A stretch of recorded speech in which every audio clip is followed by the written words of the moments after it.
Seja bem-vindo a esse canal e que Jesus o abençoe. Antes de continuar, deixe um like e inscreva-se para receber novas mensagens. Hoje pela manhã, pensando na situação do nosso país, a crise política que traz preocupações da área econômica, eu tinha pensado em falar sobre oração, que, sem dúvida, sempre é necessária, mas especificamente em momentos difíceis, a palavra de Deus nos recomenda orar. E com essa intenção em mente, eu queria convidá-los comigo a estudar a oração que o Senhor Jesus nos ensinou, que é a oração do Pai Nosso, que está em Mateus capítulo 6. Nós vamos do verso 5 até o verso 15. Mateus capítulo 6, de 5 a 15. Vamos ler o texto, ele vai servir de base para a nossa palavra nessa manhã. Palavras do Senhor Jesus. E quando orardes, não sereis como os hipócritas, porque gostam de orar em pé nas sinagogas e nos cantos das praças, para serem vistos dos homens. Em verdade vos digo que eles já receberam a recompensa. Tu, porém, quando orares, entra no teu quarto, e fechada a porta, orarás a teu pai que está em secreto. E teu pai que vem em secreto te recompensará. E orando, não useis de vãs repetições como os gentios, porque presumem que pelo seu muito falar serão ouvidos. Não vos assemelheis, pois, a eles, porque Deus, o vosso Pai, sabe do que tendes necessidade antes que lhe o peçais. Portanto, vós orareis assim: Pai nosso que está nos céus, santificado seja o teu nome, venha o teu reino, faça-se a tua vontade, assim na terra como no céu. O pão nosso de cada dia dá-nos hoje, e perdoa-nos as nossas dívidas, assim como nós temos perdoado aos nossos devedores. E não nos deixes cair em tentação, mas livra-nos do mal, pois teu é o reino, o poder e a glória para sempre. Amém.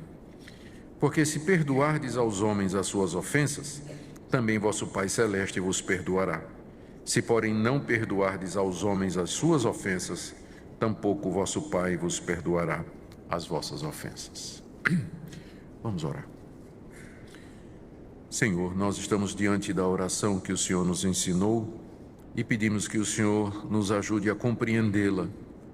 Estamos assentados aos teus pés, querendo ouvir de ti, querendo aprender contigo. E pedimos que pelo teu Espírito Santo ilumines nosso entendimento e guies a nossa mente e coração à obediência das palavras que o Senhor nos deu. Desperta em nós o desejo de orar sempre, em todo o tempo, e orar da forma correta, por amor do teu nome. Amém. Essas palavras que nós acabamos de ler, elas fazem parte das instruções que Jesus estava dando aos seus discípulos naquilo que nós chamamos de o Sermão do Monte.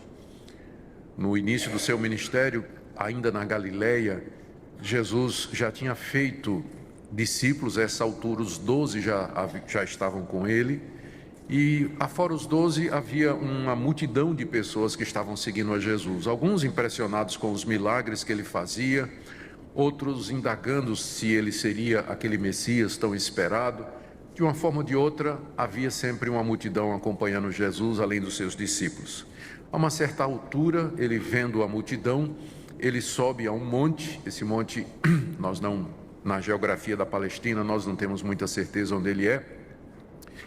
Só que ele faz isso estrategicamente na posição em que ele fica acima da multidão, e ele então se dirige aos seus discípulos, particularmente, embora com certeza a multidão também devia estar ouvindo, e ele começa a dar instruções a respeito do reino de Deus. Ele começa falando das bem-aventuranças. Felizes são aqueles que temem a Deus, que têm um coração humilde, aqueles que são puros de coração. Depois ele fala a respeito dos mandamentos de Deus. Vocês ouviram que foi dito: não matarás, não adulterarás. Ele explica esses mandamentos. E aí começa a falar a respeito de como os seus discípulos deveriam exercer 3 aspectos importantes da vida prática dos seguidores do reino, que é a questão do dar esmolas, orar e jejuar. E É nesse contexto, então, que ele nos deu aos discípulos essa que é a oração mais famosa do mundo, a famosa oração do Pai Nosso, que eu sei que quase todo mundo aqui deveria ser capaz de dizer de cor, mas eu não vou fazer esse teste com vocês, não. Mas é a oração mais conhecida de toda a cristandade. Ela é precedida de duas orientações de Jesus sobre a maneira de orar. Ele vai primeiro dizer aos discípulos: quando vocês orarem, evitem duas coisas. A primeira, a hipocrisia, e segunda, a vã repetição, que é baseada num conceito errado a respeito do Pai. Em seguida, ele diz pelo que orar. E aí é a oração propriamente dita, que ele divide também em duas partes. Os 3 primeiros pedidos têm a ver com o reino de Deus e os 3 últimos pedidos têm a ver conosco. E essa sequência é muito instrutiva. E ele termina colocando uma condição: se nós não perdoarmos as pessoas, então Deus também não vai ouvir a nossa oração. A maneira como nós tratamos as pessoas vai determinar a eficiência das nossas orações. Então esse é o tema da nossa aula, nossa mensagem nessa manhã. Meu objetivo é mostrar aos irmãos, despertar nos irmãos o desejo de orar sempre, confiar de que Deus responde às orações e também mostrar qual é a maneira correta de nós orarmos. Orar, embora seja alguma coisa que todos os cristãos fazem, mas não é uma coisa natural para nós. É necessário uma certa disciplina, é necessário uma certa determinação para que nós oremos da maneira como Deus nos ensinou. Eu sei que na hora do aperto, cada um ora do jeito que sabe e pode, não é? E Deus, na sua misericórdia, nos atende, porque o Espírito Santo intercede por nós e Jesus é o nosso mediador. Mas normalmente nós deveríamos orar de acordo com aquilo que Deus nos ensinou, de acordo com aquilo que Ele nos instrui. E esse, então, é o objetivo da nossa palavra nessa manhã. Vamos começar, então, com as condições, aliás, as duas coisas que Jesus ensinou aos discípulos, a nós, que deveriam ser evitadas na oração. Eu chamo a sua atenção, em primeiro lugar, no verso 5, para as palavras iniciais com as quais Jesus introduz o assunto. Ele diz assim: e quando orardes. Ele não diz se orardes, mas quando orardes. Ele está pressupondo que nós vamos orar. Orar é uma obrigação de todo discípulo. Então não é assim, no dia que vocês orarem, ou se vocês quiserem orar, mas Jesus está pressupondo que a oração é alguma coisa que vai acontecer. Não há no Novo Testamento nenhuma orientação sobre o tempo da oração. A Bíblia não diz quanto tempo a gente tem que orar. 5 minutos, 10 minutos, 1 hora, meia hora. A Bíblia não fala sobre isso. A única coisa que o Novo Testamento nos ensina é que nós devemos, com relação ao tempo, é que nós devemos orar sem cessar. Ou seja, a oração tem que ser alguma coisa constante na vida do crente. Alguns oram 5 minutos, 10, 15, outros oram 1 hora. Eu acredito pessoalmente que quanto mais tempo nós tivermos com Deus, melhor. Para, com calma diante dele, abrir nosso coração, trazer as necessidades das pessoas, as nossas necessidades, mas o que nós não podemos fazer é dizer que somente se você orar 1 hora por dia é que você é uma pessoa de oração. Nós não podemos fazer isso porque a Bíblia não faz isso. O que a Bíblia diz é que você tem que orar sempre, no carro, em casa, na cozinha, na universidade, na escola, no seu trabalho, onde você estiver, você tem que estar em atitude de oração, espírito de oração, aberto diante de Deus, em comunhão com Ele. E durante o dia você pode estar falando com Deus assim, orações pequenas, tipo assim: Senhor, esse cara acaba de me trancar aqui, né? Quase que bate no meu carro, eu oro pela vida dele. Em vez de soltar um palavrão, né, contra aquele cidadão, né, você pode passar o dia inteiro sobre isso. Você está lá na cozinha preparando o almoço, você diz: Senhor, eu sei que lá na igreja fulana de tal está passando por necessidade, não tem o que pôr na mesa, e eu estou aqui com essa fartura, eu quero orar por ela nesse instante, Senhor, e já que o Senhor tocou meu coração, eu também vou levar alguma coisa para ela, ou vou dar uma contribuição para ela. tem motivo para oração o dia inteiro, para você passar o dia todo antenado com Deus, em comunhão com Ele, ligado com Ele, Deus fazendo parte do seu dia a dia. Isso é o que a Bíblia ensina: orai sem cessar. Agora, você pode querer tirar um momento separado, a sós com Deus, com sua esposa, com sua família, enfim, ou com seus amigos, ou na igreja, específico para a oração. Aí você tem várias vantagens para isso. Você pode se concentrar, você pode ler a Bíblia, que vai orientar a sua oração. Você pode, junto com os irmãos, ter uma visão mais ampla das coisas pelas quais você realmente deveria estar orando. Então, é importante, por isso que na igreja nós temos reuniões de oração, nós temos esforços para que os crentes se reúnam, mas esses movimentos, reunião de oração na igreja, esforço de oração, eles vêm para nos ajudar, porque é dever seu orar o tempo todo, estar em comunhão com Deus. Por isso Jesus diz aqui: quando orardes. As duas orientações são estas, as duas coisas que temos que evitar. Primeira, não sejam como os hipócritas. Primeiro a gente tem que definir o que é um hipócrita. A palavra é muito interessante na língua grega. Significa esconder-se atrás de alguma coisa. E esse nome hipócrita, ele primeiro foi dado aos atores do teatro antigo, que quando se apresentavam no público numa peça, eles traziam uma máscara. Vocês já devem ter visto isso, né? Tem uma máscara em que a pessoa está rindo com um pauzinho e a pessoa bota na frente da cara, né? Ela pode estar até chorando, mas pela máscara o que aparece é o riso. Então, nas peças teatrais, o ator era chamado hipócrita, porque ele estava escondido atrás de alguma coisa. O que aparecia era aquela face sorridente, mas por dentro ele podia estar chorando, podia estar com raiva, mas o que aparecia era aquilo ali. Com o tempo, a palavra hipócrita veio a designar uma pessoa que parece o que não é. Alguém que dá a impressão de que é alguma coisa, mas na verdade ela é outra diferente. Daí o nome hipócrita, que já era comum na época de Jesus. E Jesus então usa o termo hipócrita para aquelas pessoas que usam a oração para parecer que são pessoas piedosas, que andam com Deus, espirituais, mas na verdade não são. Esse é um uso errado da oração. Você querer orar diante das pessoas, Jesus não está proibindo que a gente ore na frente dos outros, mas você, quando for orar em público ou na presença de outras pessoas, você orar para impressionar os outros, para os outros pensarem que você é uma pessoa que anda muito próxima de Deus, quando na verdade você sabe que não é isso. Então esse é o hipócrita. E é claro, a gente pode fazer a aplicação para muitas outras áreas da vida, né? A pessoa está na igreja, a pessoa se envolve com atividades religiosas, ela faz um monte de coisa, mas o coração dela não é reto, não é puro. Então é a máscara, né? É o hipócrita. Ela parece alguma coisa, mas na verdade ela não é.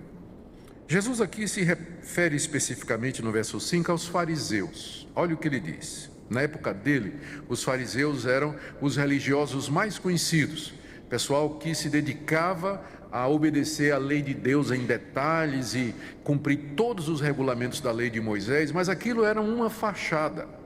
É o mesmo pessoal que depois condenou Jesus à morte.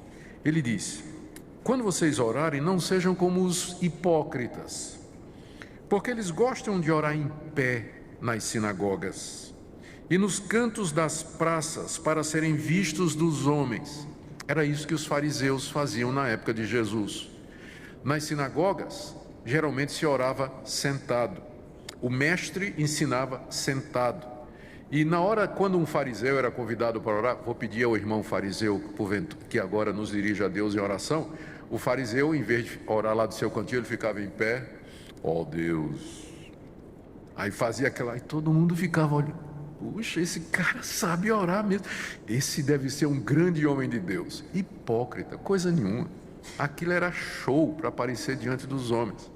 Ou então, na praça, já que o judeu, na lei de Moisés, estava dito que o judeu tinha que orar 3 vezes por dia.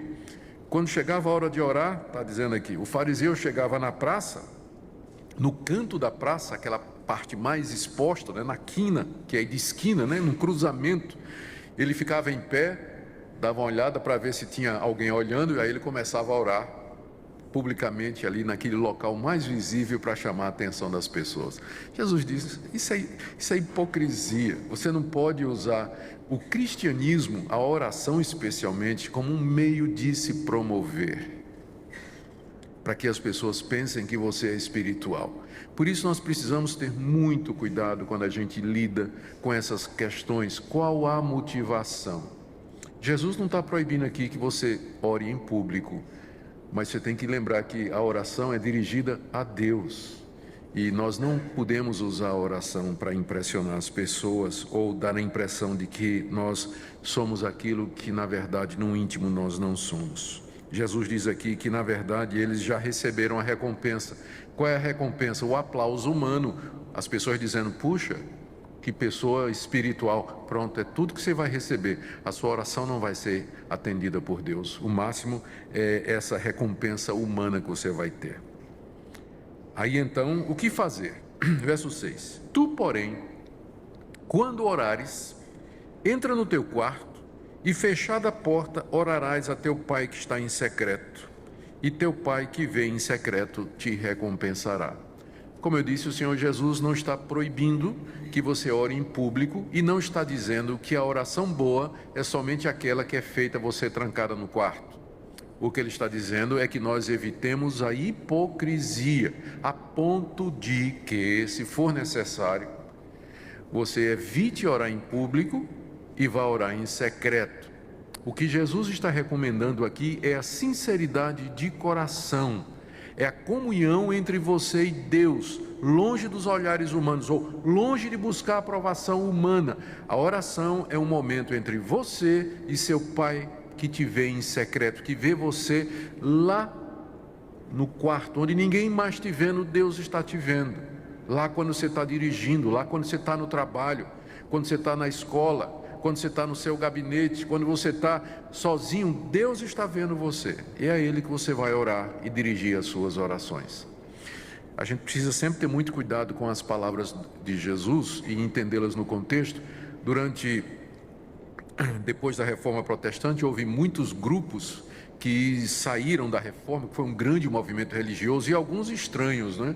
E um deles era um grupo que dizia exatamente isso aqui, que só orava, não tinha oração pública. Interpretou as palavras de Jesus literalmente, sem entender a intenção, e o movimento era voltado para orar no quarto, né? Então, quando tinha reunião, tinha culto, ninguém orava. Aí depois todo mundo ia para casa, se fechava no quarto e orava. Como eu disse, nós temos que entender o que é que Jesus está proibindo aqui. Ele está proibindo a hipocrisia, o show, e está estimulando que nós tenhamos contato íntimo com Deus, que nós saibamos que o nosso Deus, Ele nos vê e que é dele que nós temos que buscar a recompensa. Segunda coisa que Jesus proíbe é a vã repetição, versos 7 e 8.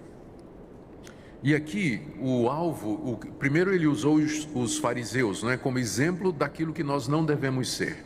E agora ele usa os pagãos como também exemplo de como não devemos orar.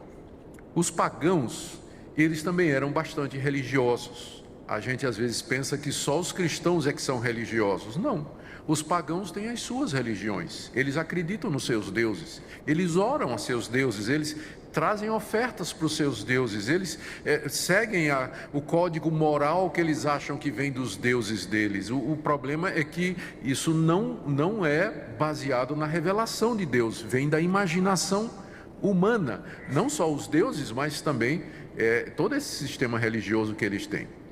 E aí, porque esses deuses não são deuses verdadeiros, nas religiões pagãs, nas religiões que não são o cristianismo, você vai encontrar muito desse negócio de mantra, de repetir orações como se a repetição de determinadas frases, de determinadas palavras, tivessem um poder mágico para influenciar a divindade.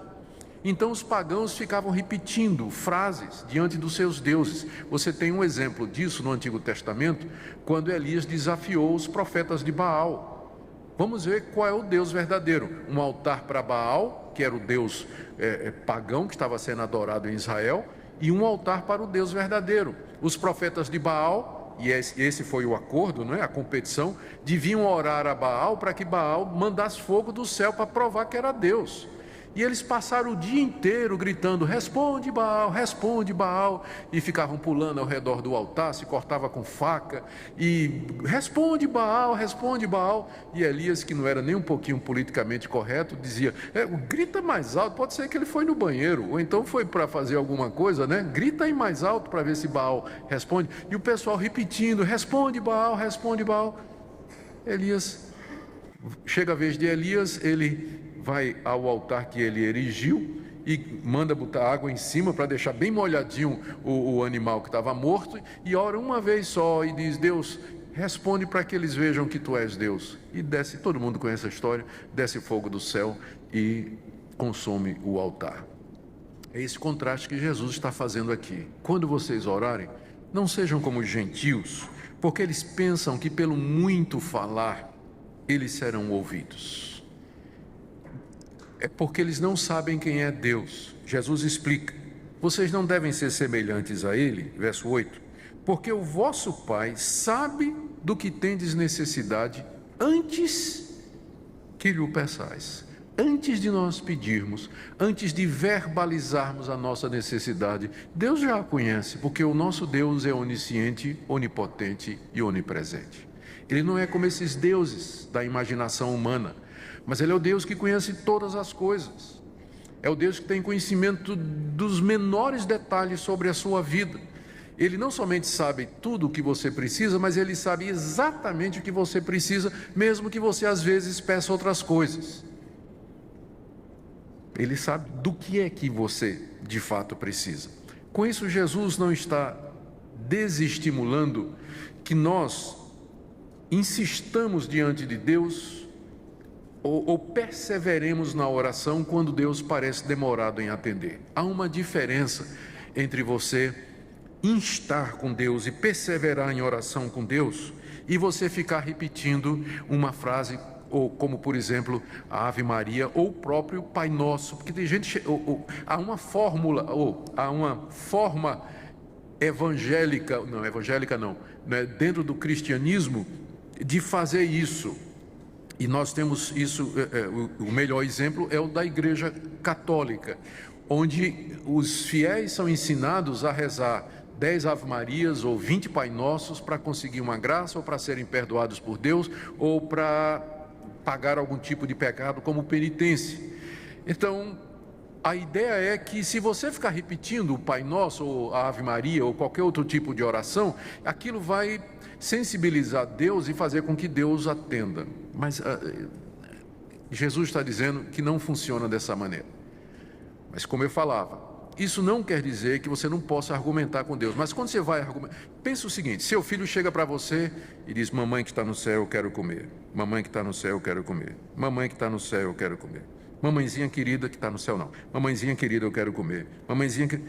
Você acha seu filho chegar para você fazer isso?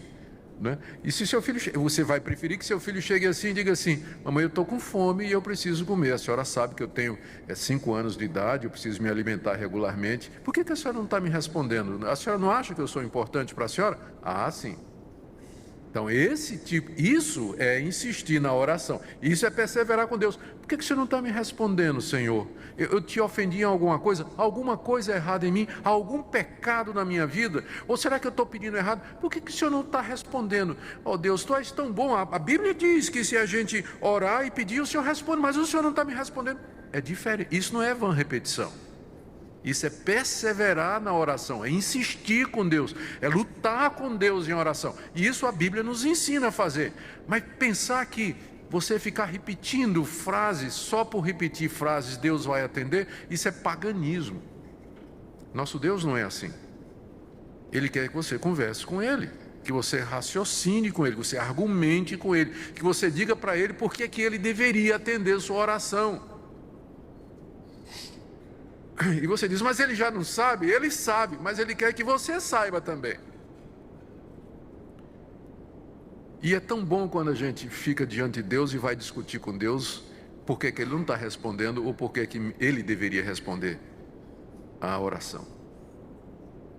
É até um bom exercício. Quando você for pedir alguma coisa para Deus, você escreve no papel, assim dizendo, 10 razões pelas quais Deus deveria me responder. E aí argumente com Ele. Aí você vai ver que de repente você não está tão precisando daquela coisa mesmo, não é? Que às vezes nós levamos a Deus necessidades que não são necessidades e que nós podíamos passar muito bem sem aquelas coisas que nós estamos pedindo. Então Jesus coloca duas coisas que devem ser evitadas quando a gente for orar. A primeira é a hipocrisia, a gente usar a oração para parecer aquilo que nós não somos, e segundo, o uso das vãs repetições, quando nós deveríamos, na verdade, sabendo que Deus nos conhece, nós deveríamos argumentar com Ele e perseverar, o que é bastante diferente.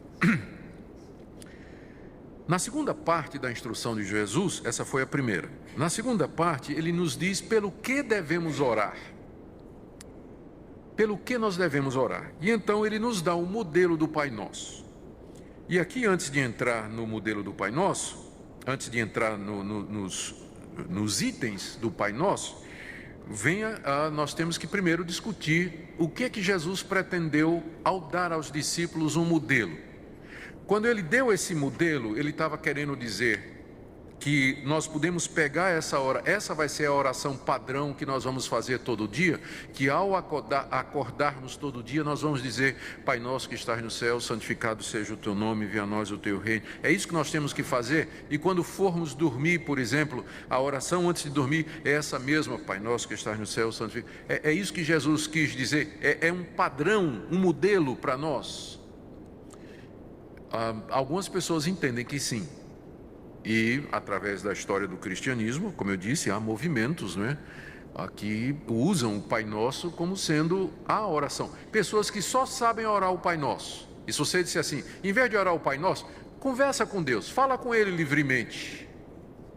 Como você está conversando com uma pessoa, e a pessoa fica meio sem jeito, né, de falar com Deus, porque o Pai Nosso acaba virando uma muleta, né? Ele só sabe orar repetindo o Pai Nosso. Eu não penso que essa era a intenção de Jesus.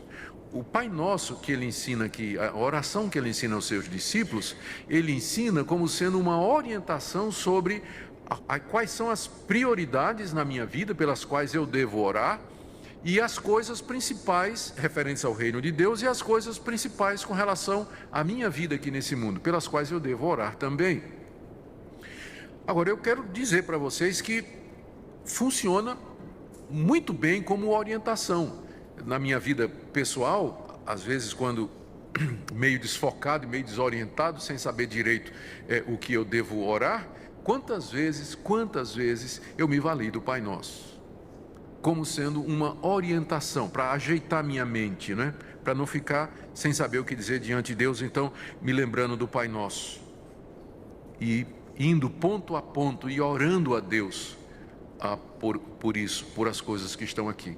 Então, tanto como uma orientação geral, como um estímulo, a oração que Jesus ensina, ela está diante de nós, não para virar uma vã repetição, mas como uma orientação sobre como nós deveríamos orar. A oração, como eu disse, está dividida em duas partes. 3 pedidos relacionados com o reino de Deus e 3 pedidos relacionados com a nossa vida. Nós vamos então ver cada um deles. No verso 9, Jesus nos ensina a orar, primeiro nos dizendo de que maneira nós devemos nos dirigir a Deus. Quando orardes, verso 9, vós orareis assim, Pai nosso que está nos céus. Aqui, Jesus nos ensina a quem nós estamos dirigindo a oração.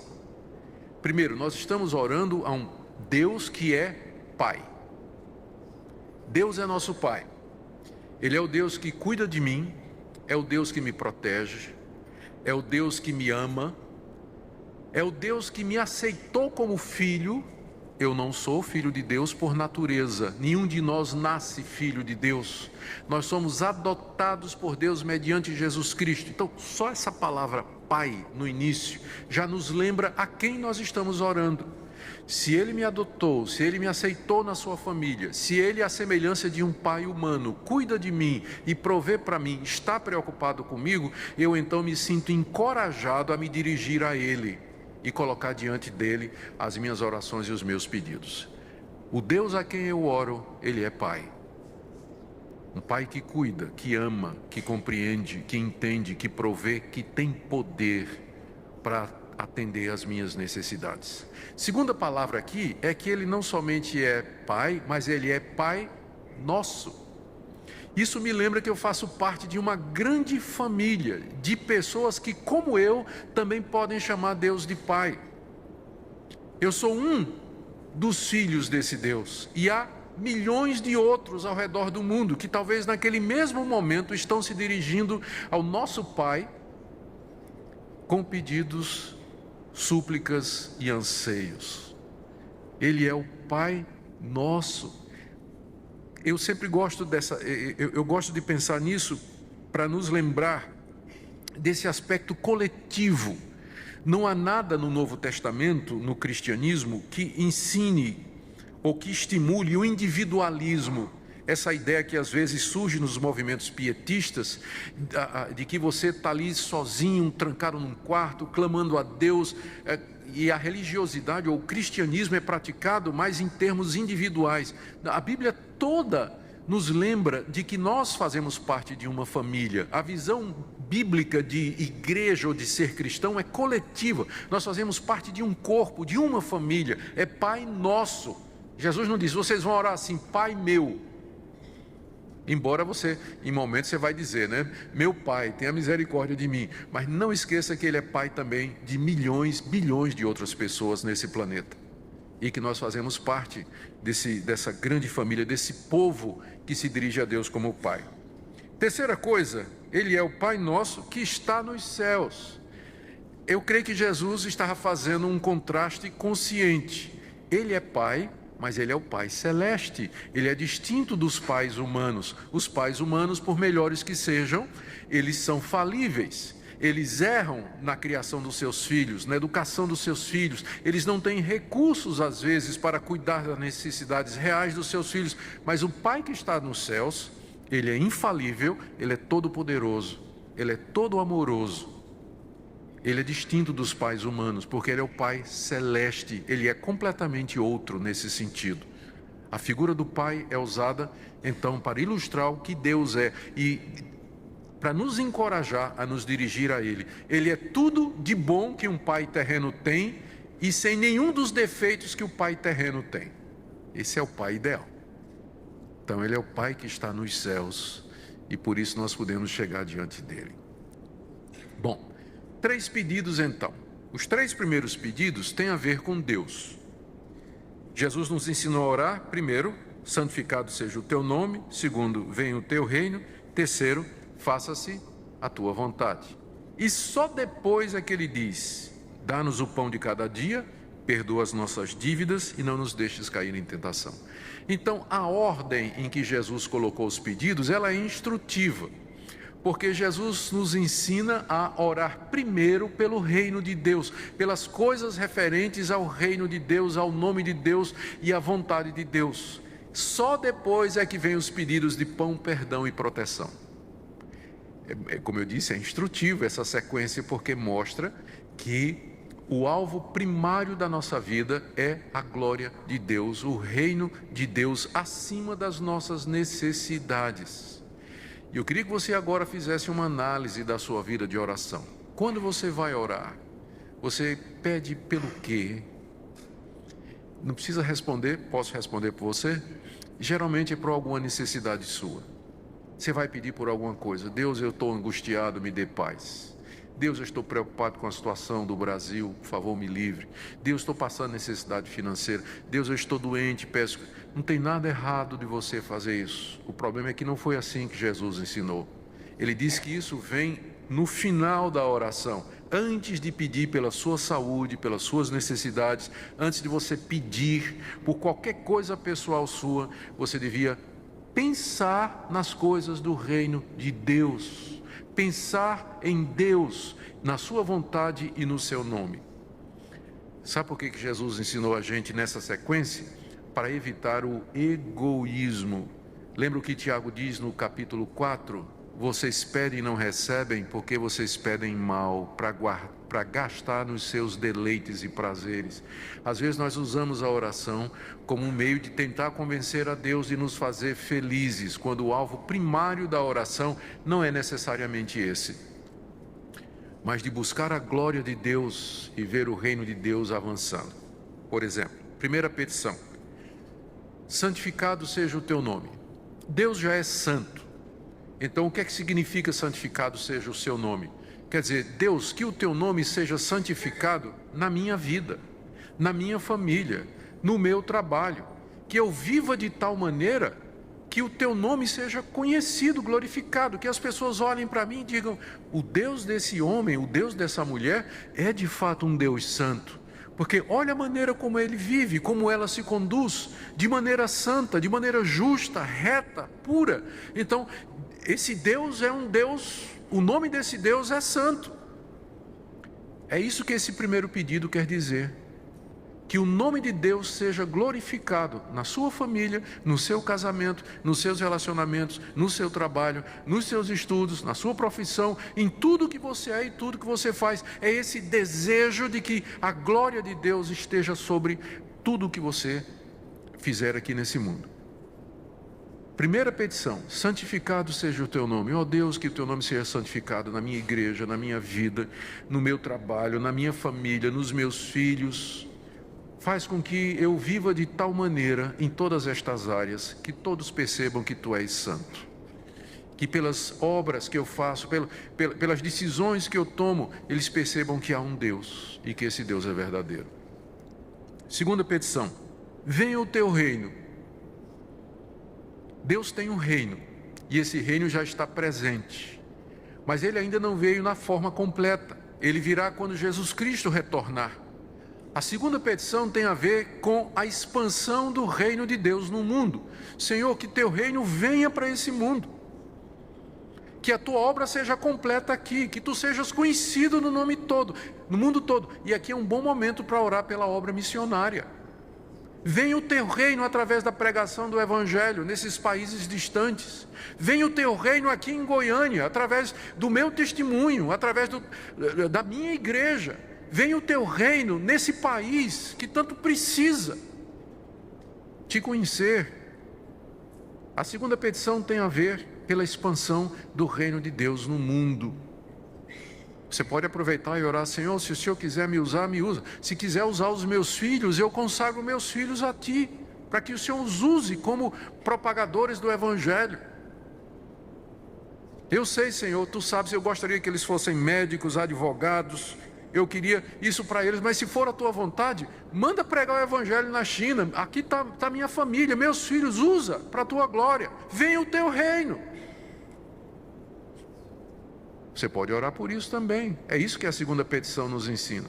E tem a terceira: faça-se a tua vontade, não a minha, mas a tua vontade. Deus tem uma vontade, Deus tem um plano, Deus tem um querer. Ele não é um Deus que fica lá em cima no céu, olhando e dizendo: o que você escolher para mim tá bom, só me avisa, tá? Para eu abençoar.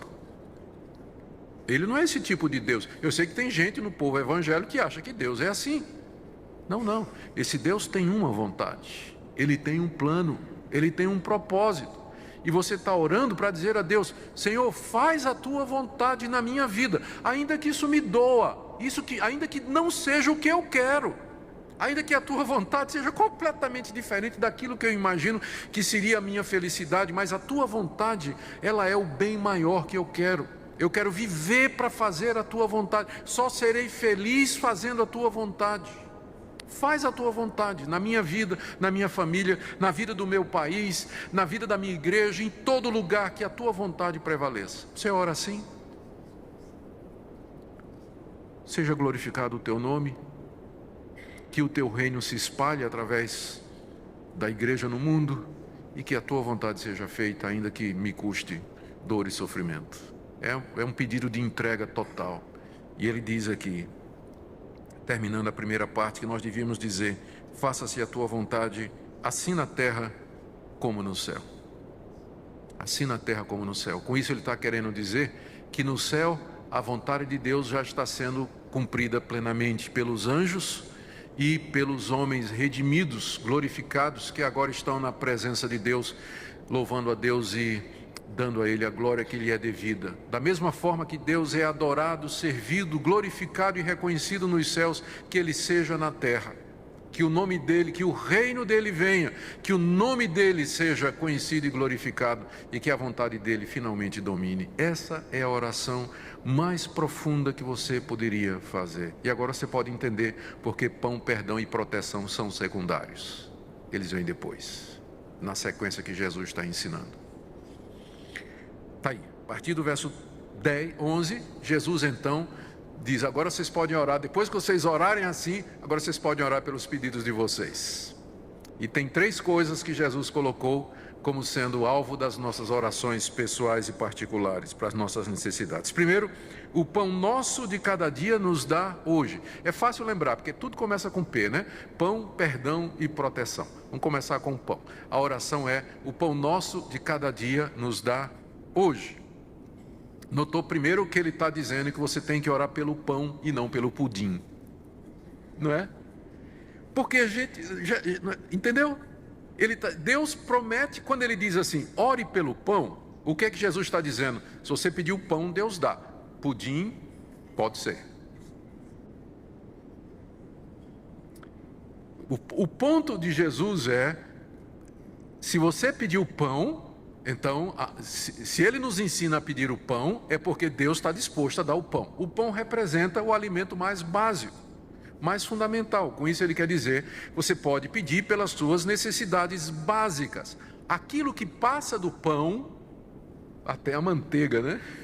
Aquilo que passa do pão pode ser, não tem promessa de que você vai todo dia passar manteiga no pão, ter um queijinho com mortadela, de jeito nenhum.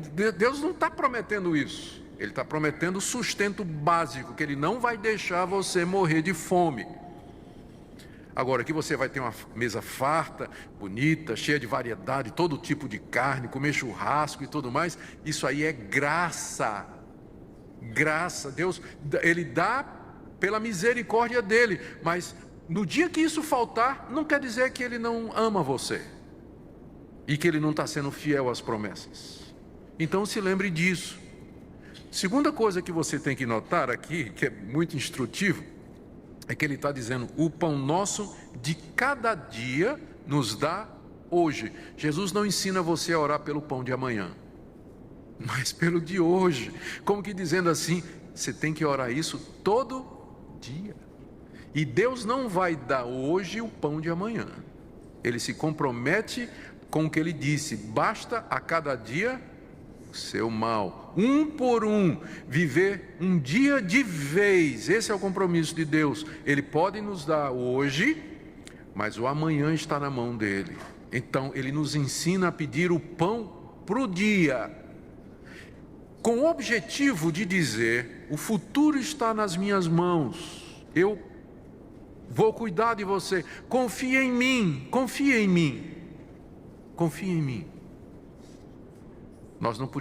Nós somos ensinados então a viver na dependência diária de Deus. O segundo pedido, dentro da segunda parte da oração, perdoa-nos as nossas dívidas, assim como nós temos perdoado aos nossos devedores. Embora a palavra dívida é comumente usada no Novo Testamento para dívida financeira, você está devendo dinheiro, mas aqui é usado figuradamente para nossa dívida diante de Deus, ou seja, o pecado é visto aqui, quando nós quebramos a lei de Deus, o pecado é visto como uma dívida que você contrai diante de Deus. Quando você peca, você se torna devedor a Deus. Por quê? Porque você ofendeu a honra de Deus, você desobedeceu ao seu Criador, você entristeceu aquele que é o seu Pai e que tem uma vontade e que é santo, como a primeira parte da oração diz. Então, quando nós desobedecemos a esse Deus, nós nos tornamos devedores e, portanto, sujeitos ao castigo de Deus, à repreensão de Deus, à disciplina de Deus. E como nós não podemos pagar os nossos pecados, Nós não podemos pagar pelas nossas boas obras, nós não podemos pagar com o nosso dinheiro, nós não podemos pagar dando dízimo, nós não podemos pagar fazendo longas orações, nós não podemos pagar nos retalhando e derramando o nosso sangue. Então só resta uma opção quando você peca, é você chegar diante de Deus e dizer: Deus, me perdoa, eu não posso pagar os meus pecados, eu errei, estou em dívida para contigo, não tem nada que eu possa fazer, a não ser te pedir perdão, que o Senhor me perdoe. É isso que Jesus está ensinando: perdoa as nossas dívidas, porque você não tem como pagá-las. Por isso só lhe resta pedir a Deus que Ele lhe perdoe, que Ele tenha misericórdia de você. O mesmo Deus que disse que lhe daria o pão, é o mesmo Deus também que vai lhe dar o perdão. E se Jesus nos ensina a orar assim, é porque Deus está disposto a perdoar cada um de nós que chega diante dele, nessa atitude de quebrantamento, humildade e arrependimento. Só que Jesus aqui coloca, depois de nos ensinar a pedir perdão pelas nossas dívidas, ele coloca uma espécie de condição que ele vai repetir no final, quando ele termina de explicar o que é a oração. Ele diz: perdoa-nos, assim como nós temos perdoado aos nossos devedores. Puxa vida, e agora, hein? Você chega diante de Deus e diz assim: Deus, eu venho pedir perdão pelos meus pecados. E Deus diz: e Maria, que você não perdoou? E João, contra quem você está ressentido e com quem você já não fala há vários dias? E fulano de tal, que você não quer nem ver a pessoa, nem falar com a pessoa. Como é que você está aqui me pedindo para eu lhe perdoar, quando você não perdoou as pessoas que lhe ofenderam? E você continua sem falar com elas, você não quer ouvir falar do nome delas, você não quer nenhum relacionamento com elas, e você tem a cara de pau de chegar aqui e pedir que eu lhe perdoe? É mais ou menos isso aqui, a cena que eu imagino que Jesus está descrevendo, quando ele diz: perdoa as minhas dívidas como eu também perdoo aqueles que me ofenderam e que estão devendo a mim, que de alguma forma me feriram ou me machucaram. Em outras palavras, Jesus está condicionando, e eu quero ser bem claro aqui para não dar ideias erradas, Jesus está condicionando o perdão de Deus a você perdoar as pessoas. E eu quero pular aqui já para o final, eu vou voltar para a tentação, mas no verso 14 e 15, Jesus expande isso. Ele diz assim: porque se perdoardes aos homens as suas ofensas, também vosso Pai Celestial vos perdoará. Se, porém, não perdoardes aos homens as suas ofensas, também vosso Pai não perdoará as vossas. O que Jesus está dizendo aqui? Que o perdão, ele é decorrente do perdão que eu dou para os outros? Eu creio que ele está dizendo isso sim. Mas nós temos que entender alguma coisa mais fundamental por detrás. Somente aqueles que são filhos do Pai que está no céu e que foram transformados, nasceram de novo, ganharam uma nova natureza, têm o Espírito Santo morando neles, somente estes são capazes de perdoar de verdade. Portanto, o perdão, não é que o perdão que você dá a uma pessoa garante o perdão que você vai receber de Deus, mas o fato de você perdoar quem lhe ofende ou quem lhe entristeceu é uma prova de que você é filho de Deus e que está perdoado por Ele e que vai receber o perdão de Deus. É uma evidência, é um sinal externo, concreto, é uma prova irrefutável de que você é de Deus e que, portanto, Ele vai lhe perdoar suas ofensas. Não é que o perdoar em si garanta o perdão de Deus, mas o perdoar mostra que você já é de Deus, porque só pessoas que foram nascidas de novo, regeneradas, têm o Espírito Santo, são capazes de dominar a natureza pecaminosa e perdoar aqueles que ofendem. Portanto, o perdão é uma expressão clara do novo nascimento. Fazendo agora, dando ré, fazendo isso de ré agora. Pessoas que não conseguem perdoar quem os ofende estão demonstrando que nunca foram perdoadas por Deus, que nunca nasceram de novo. Pessoas que guardam mágoa, ressentimento. Uma vez, faz muitos anos, eu estava lidando com o caso de uma separação em que a mulher foi muito machucada pelo marido. Mas ela se professava crente, o marido não. Ela se professava crente em Jesus Cristo. Eles se separaram e conversando alguns anos depois com ela, perguntando como estava a vida dela e tudo mais. E quando toquei na questão do marido, ele disse: isso aí eu não perdoo, pastor. Eu vou levar essa mágoa no caixão comigo, mas eu não perdoo o que esse homem fez comigo. Eu disse: e aí quando a senhora morrer, a senhora vai ter uma surpresa. Se a senhora levar isso para o caixão, a senhora está pensando que vai para o céu, para a presença de Deus. Quando a senhora morrer, a senhora vai ter uma surpresa. E eu digo a mesma coisa a todos nós: se você levar para o caixão, você está dizendo ao mundo que você nunca foi de fato perdoado por Deus, que você nunca de fato experimentou o perdão de Deus. Porque essa é a história que Jesus vai contar mais adiante. Lembra da parábola do credor incompassivo? Daquele homem que foi perdoado uma nota e depois não quis perdoar aquele que lhe devia 10 conto. O rei ficou furioso, o rei que o tinha perdoado ficou furioso e o lançou na prisão até que ele pagasse tudo. Gente, isso aqui é coisa muito séria. Veja como a vida de oração, ela está pendurada nesse relacionamento com as outras pessoas. E eu queria que você pensasse nisso nessa manhã. Por que será que minhas orações, a minha vida de oração, talvez não é tão eficiente? Por que eu não vejo respostas? Por que eu não tenho essa intimidade toda com Deus? Por que eu estou me sentindo culpado o tempo todo? É meio nebuloso meu relacionamento com Deus. Eu peço que você pare e examine o seu relacionamento com outras pessoas. A questão do perdão. Não estou dizendo que você tem que viver de braço dado com todo mundo que lhe magoou. Não é isso que eu estou dizendo. Porque definitivamente tem situações em que não dá para caminhar juntos, mas isso é outra coisa. É você não ter nada mais, é você estar livre para aquela pessoa no seu coração. É você estar livre no coração. E eu já descobri na minha vida que isso é uma decisão que você toma. Tem gente que fica esperando assim: eu vou esperar sentir vontade de perdoar. Mas perdão não é um sentimento, perdão é uma decisão. Perdão é a decisão que você toma. É você chegar diante de Deus e dizer assim: Deus, eu perdoo fulano agora. Em nome de Jesus, ele está perdoado. Você está sentindo raiva do cara. Irrelevante. É uma decisão. Senhor, eu perdoo, ele está perdoado. A partir de agora, eu vou tratar essa pessoa como se ela nunca tivesse me ofendido. Isso significa que eu vou falar com ela, que eu vou orar por ela. Se ela precisar de alguma coisa, eu vou dar. Não quer dizer que eu vou morar na casa dela. Mas eu vou tratar como se ela nunca tivesse me ofendido.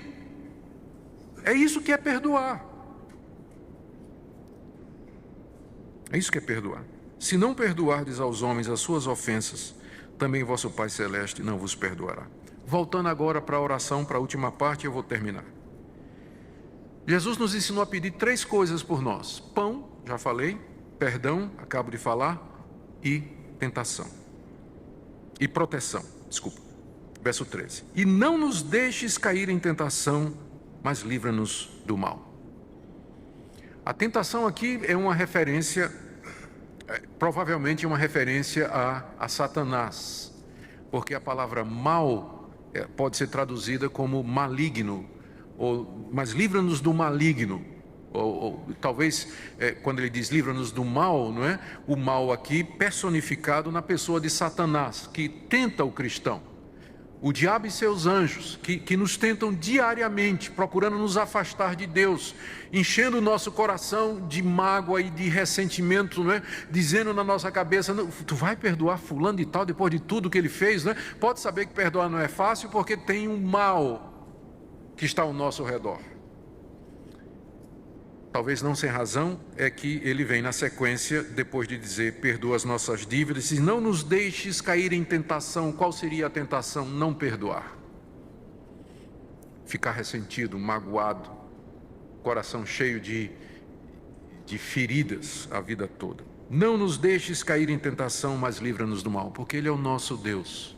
Ele é todo poderoso, Ele mantém Satanás na coleira. O diabo só nos tenta até um limite que Deus permite. Por isso eu digo, Senhor, não me deixa cair em tentação. E é um bom momento quando você está orando aqui, você lembrar quais são as áreas. Senhor, não me deixa cair em tentação, porque eu me sinto tão tentado a cair fora do meu casamento. Mesmo que minha mulher não me traiu, nem me largou, mas eu estou tentado a sair fora, não me deixa. Senhor, eu estou tão tentado nessa crise financeira que nós estamos passando a entrar no desespero, fazer alguma coisa errada, não me deixa fazer isso. Senhor, eu estou tão tentado a viver me sentindo vítima e não me deixa. Você sabe quais são as suas áreas fracas. É um bom momento de você pedir a Deus, não me deixa cair nessas tentações. O Senhor me deu uma namorada tão bonita, Deus, não me deixa cair na tentação. Me ajuda a esperar por ela até eu casar. Não me deixa cair na tentação, porque é grande. Para todo mundo parece a coisa mais normal do mundo. Mas eu sei que não é para ti. Não me deixa cair em tentação. Senhor, eu estou doido para falar mal de fulano, mas não me deixa cair em tentação. Amarra minha língua, Senhor. Costura minha boca. Não vou falar mal. Não me deixa cair em tentação. E Jesus nos ensina a terminar dizendo: pois teu o reino, o poder e a glória para sempre. Amém. Na sua Bíblia deve estar entre colchetes aí essa frase. Isso é porque em alguns manuscritos antigos, onde tem o Evangelho de Mateus, alguns manuscritos gregos, datando do século III e IV, essa frase não aparece. Alguns acham que foi inserida depois. Quer ter sido inserida depois ou tenha sido escrita pelo próprio Mateus, ela faz bastante sentido. E está na maioria dos manuscritos que nós temos. Então, o que Jesus está nos ensinando ao final da oração é dizer: Deus, santifica o teu nome, venha o teu reino, tua vontade faz, dá-nos o pão, dá-nos o perdão e dá-nos a proteção, pois teu é o reino, tu és o rei e tu tens poder para fazer todas estas coisas. Teu é o poder. Não te faltará, ó Deus, habilidade, capacidade, sabedoria, recursos para o Senhor me dar o pão, o perdão e a proteção, pois teu é o poder. Não estou orando a um Deus morto. E tu é a glória. No final, tu receberás a glória. Se tu me atenderes, se tu ouvires a minha oração, toda a glória será tua, agora e para sempre. Amém.